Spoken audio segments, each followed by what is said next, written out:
Ok, entonces decíamos que ¿para qué sirve la ecuación de Arrhenius? La ecuación de Arrhenius permite calcular el valor de la constante de velocidad y también nos permite comprobar la dependencia de la constante de velocidad respecto a la temperatura. Entonces vamos a revisar un ejemplo.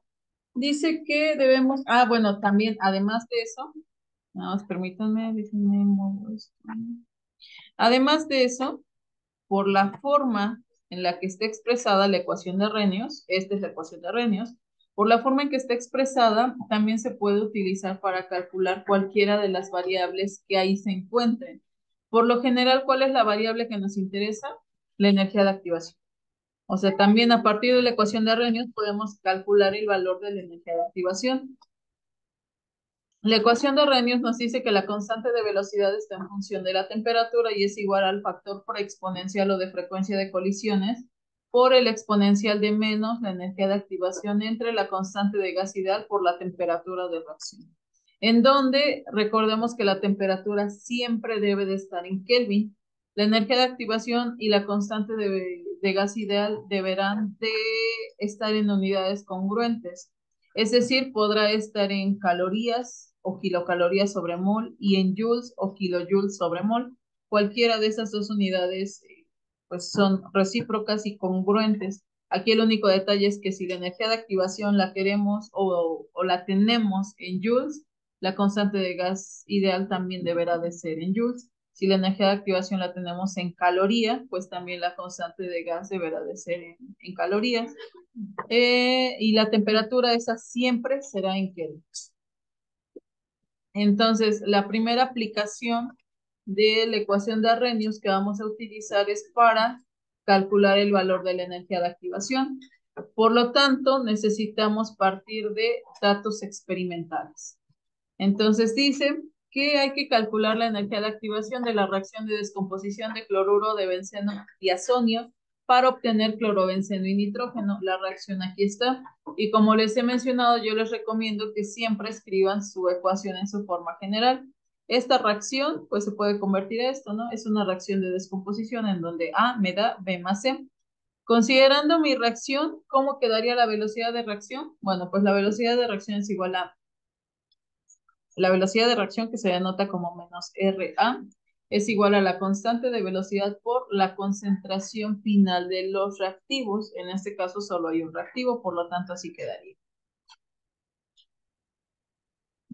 Ahora dice que hay que calcular la energía de activación utilizando esta información para una reacción de primer orden.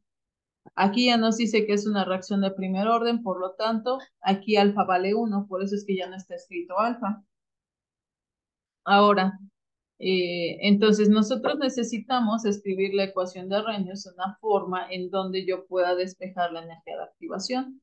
¿Por qué? Porque ya tengo datos experimentales. Entonces, ¿qué es lo que voy a hacer?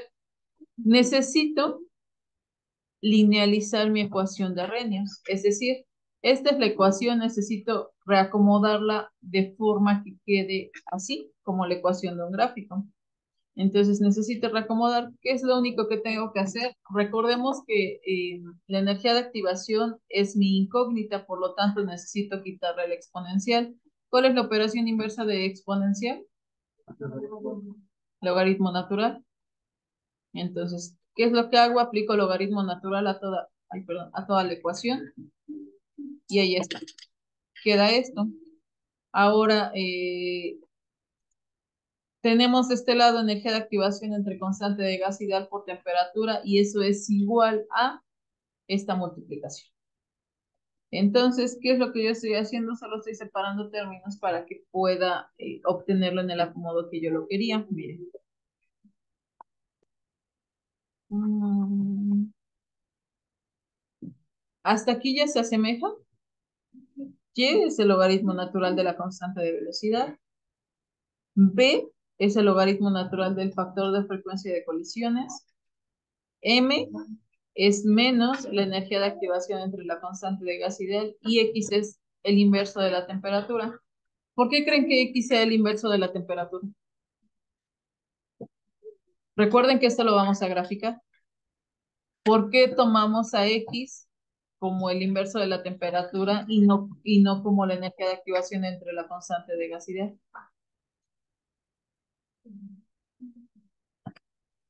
Recuerden que esto se hace porque necesitamos graficar datos experimentales. Si nosotros graficamos en el eje X, ¿qué variable va? ¿La dependiente o independiente?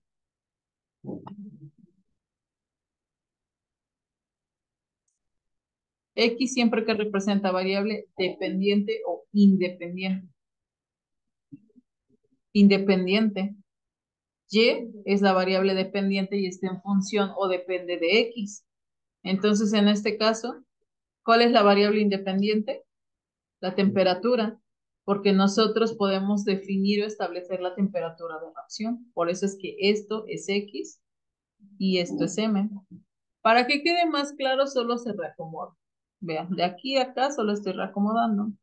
Y es igual a M por X más B.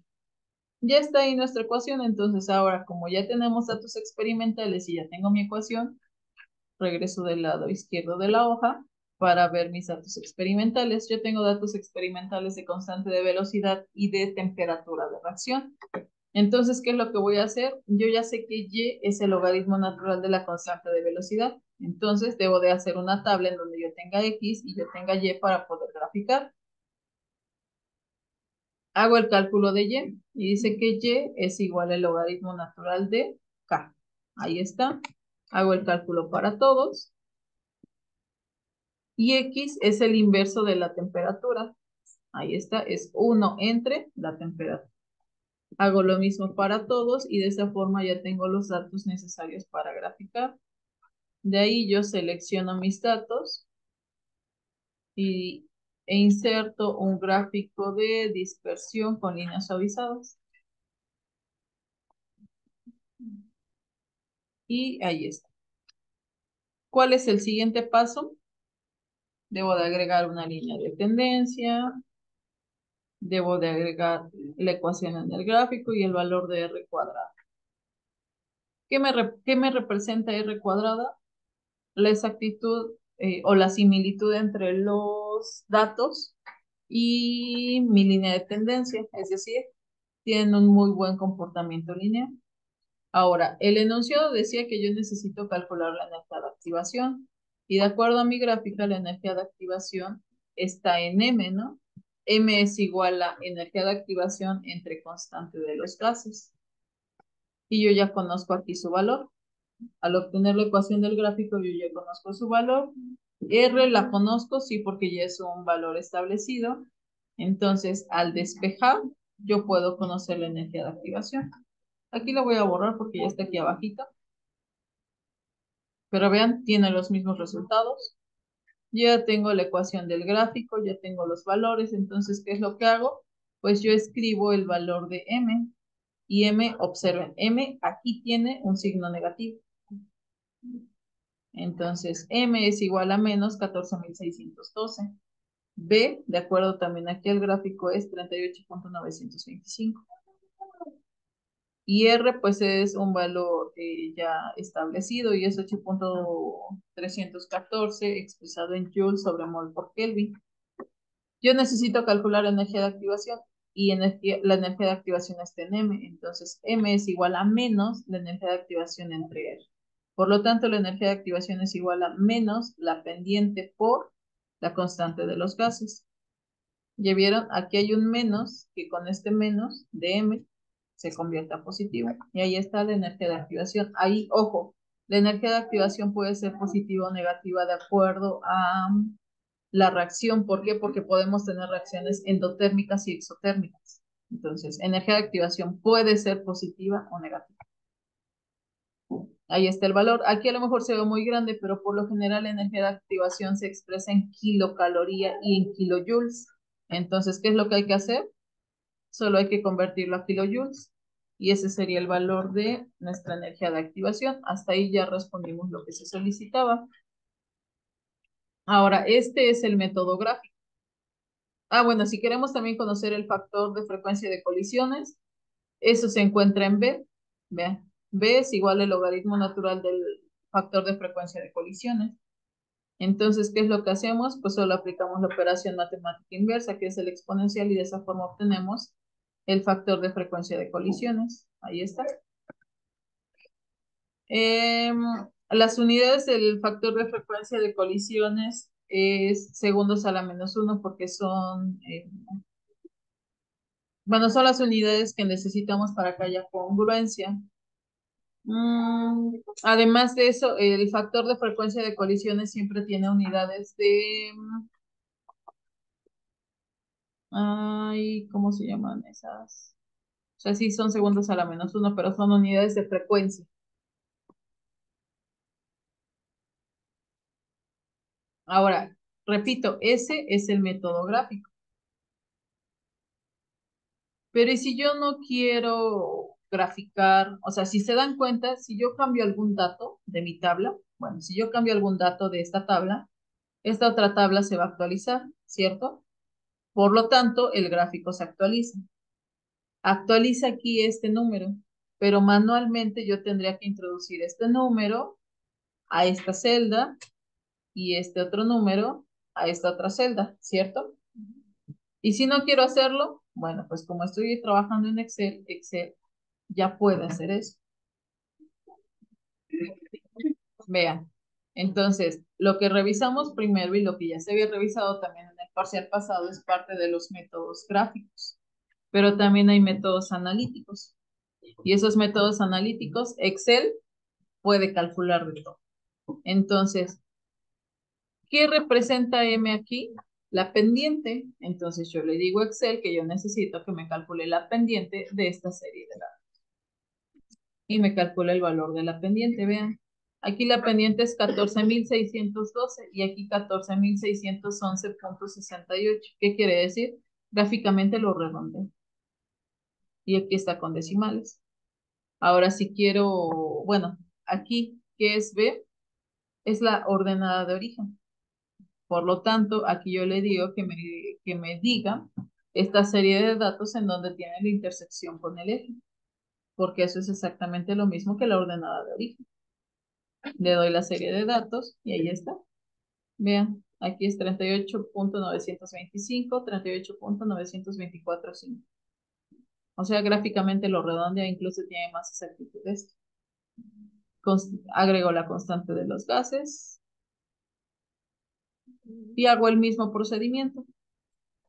¿Cuál es la diferencia? Que en uno todo se actualiza y en el otro tengo que actualizar manualmente esto. Entonces ahí ya están los dos métodos. ¿Cuál es la conclusión o qué se puede sumar a la ley de velocidad, que es lo que ya revisamos en el parcial pasado? Bueno, que si yo tengo esta reacción, una reacción de descomposición en donde A me da B más C, la ley de velocidad, bueno, además el enunciado nos dice que es una reacción elemental, no, dice una reacción de primer orden. Entonces, la velocidad de reacción es igual a la constante de velocidad por la concentración final de A elevado a su primera potencia. Por eso nos escribe. Ya sabemos que la constante de velocidad que está aquí se puede calcular. ¿Cómo se puede calcular? Con la ecuación de Reynolds. Aquí tengo la ecuación de Reynolds. Por lo tanto, si yo combino estas dos ecuaciones, pues yo puedo expresar la ley de velocidad en función de la ecuación de Reynolds. Ahora, la ecuación de Reynolds también se puede utilizar para, bueno, ¿alguien recuerda qué es la interpolación?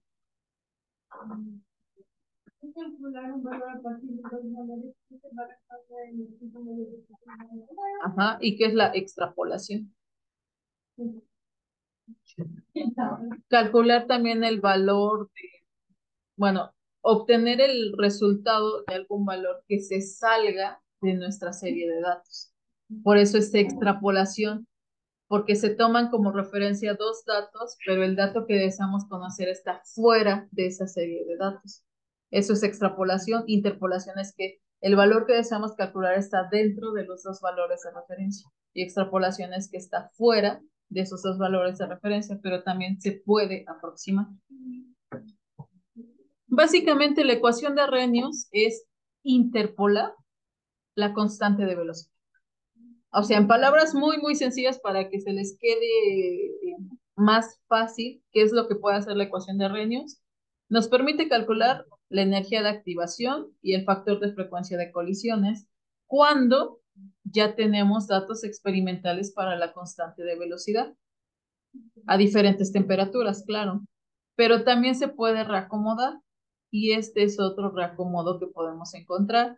Y este acomodo o este ajuste en la ecuación de Reynolds nos permite calcular el valor de la constante de velocidad a una temperatura a partir de valores de referencia. Entonces, repito, en palabras más sencillas, es como si esta es la forma de interpolar la constante de velocidad. Nada más. De hecho, si ustedes ahorita observan, se parece un poco a la fórmula de interpolación. Esta es la ecuación en donde, aquí recuerden, está entre paréntesis la temperatura porque hace referencia a que la constante de velocidad está en función de la temperatura. Pero si quisieran escribir la ecuación para que no se confundan, la ecuación quedaría de esta forma. Y quitamos esto. Así quedaría. La constante de velocidad es igual a, bueno, la constante de velocidad a la temperatura de reacción es igual a la constante de velocidad a la temperatura de referencia por el exponencial de la energía de activación entre la constante de gas ideal por el inverso de la temperatura de referencia menos el inverso de la temperatura de reacción. Ahí está. Y todo eso, aquí está. Bueno, aquí es temperatura de reacción.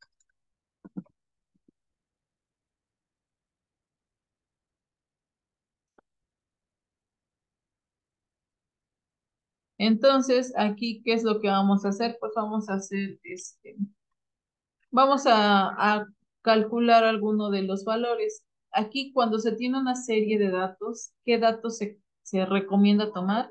El de menor temperatura. Ese será nuestro valor de referencia para todos los valores que deseamos calcular. Aquí solo lo vamos a hacer en forma de comprobación. Vean, yo voy a tomar este valor que está resaltado en amarillo como valor de referencia. Entonces, ¿cuál es mi...? Ah, bueno, también se puede escribir, o yo aquí lo escribí con subíndices, 1 y 2 para que se asemeje un poco más a la fórmula de interpolación. La constante de velocidad 2 es igual a la constante de velocidad 1 por el exponencial de la energía de activación entre la constante de los gases por el inverso de la temperatura 1 menos el inverso de la temperatura 2. Aquí recuerden, para que se pueda usar esta fórmula en esta forma, necesitamos ya conocer la energía de activación. ¿Qué quiere decir? Que si tenemos datos experimentales, primero utilizamos esos datos experimentales para calcular la energía de activación y ya después calculamos la constante de velocidad a diferentes temperaturas. Vean, en este caso, repito, voy a tomar como referencia los valores que están en amarillo, que son los que están a menor temperatura. Y ya tengo aquí los valores. Vamos a ponerlo esto y esto. La energía de activación está referida a lo que hay arriba.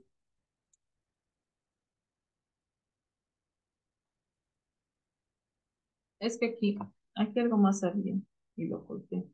Permítanme. Ahí está. Ah, sí, es que aquí ya había yo hecho otro cálculo. Vean, por ejemplo, vamos a calcular el valor de la constante de velocidad a 319 Kelvin, es decir, vamos a ver si al calcularlo con la ecuación de Arrhenius nos da el mismo valor, porque aquí ya lo tenemos, ¿no? Vamos a ir comparando. Esto está referido aquí arriba. Ah, no, este está referido aquí a esa tablita. La temperatura de referencia igual a la tablita y la energía de activación está referida a el método analítico. ¿Ya vieron? Ahí está. El valor de la constante de gas ideal, pues es el mismo que ya se había utilizado y la temperatura. Aquí la temperatura es la temperatura a la que se desea conocer. Entonces programamos nuestra ecuación. Ahí está. Y se calcula. Ah, ya recuerdo por qué lo puse. Porque vean, aquí así como está, es utilizando esta forma de la ecuación, pero si se Si ustedes consideran que se pueden confundir al tener T y TR, pues pueden utilizarlo como aquí lo tengo, poniéndole subíndices. Ahí es solo lo que ustedes consideren que es más fácil. Para mí, en lo personal, yo siento que es mejor que le pongamos subíndices, porque aquí nos podemos confundir temperatura de reacción, podemos confundirla con temperatura de referencia. Entonces, yo les recomiendo que lo hagan así, pero cualquiera de las dos maneras es correcta. Entonces, vean, aquí al calcularlo me dice que a 319 Kelvin, el valor de la constante de velocidad es este.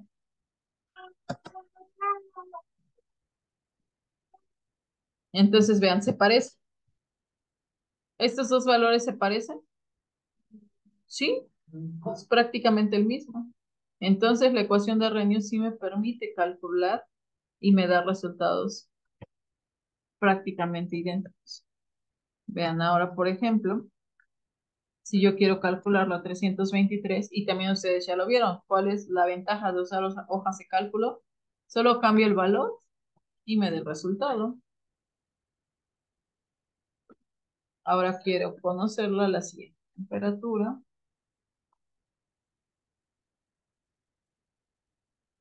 Ah, voy a pegar solo valores.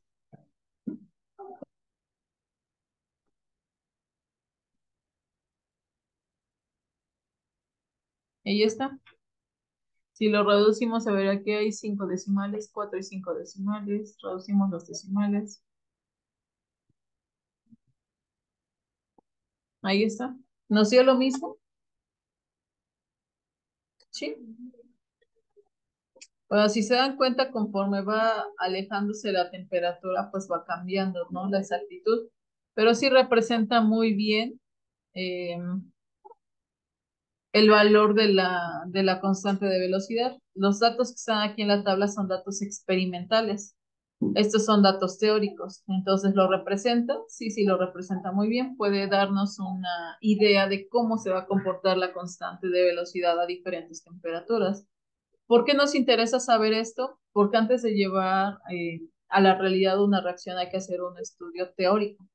Hay que hacer el mecanismo de reacción, ver todos los posibles productos y también ver termodinámica y cinéticamente cómo se va a comportar la reacción para ver si necesito un catalizador que acelere o que ralentice mi reacción.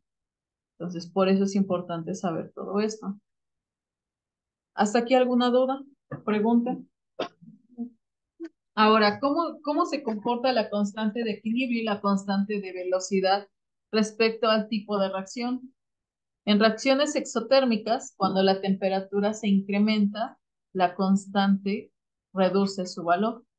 En reacciones endotérmicas, al incrementar temperatura, el valor de la constante también incrementa. Entonces, ahí también con el comportamiento de la constante de velocidad para reacciones irreversibles y de la constante de equilibrio para reacciones reversibles, podemos definir si tenemos reacciones exotérmicas o endotérmicas. Entonces, todo eso nos permite conocer la cinética. ¿Alguna duda? ¿Pregunta? ¿Seguros? Bueno, entonces les toca hacer este ejercicio. Calcular la energía de activación para la reacción en donde, bueno, es una reacción de isomerización en donde A me da 2B en función de los datos experimentales de la tabla. Aquí ya nos dice que es una reacción de primer orden.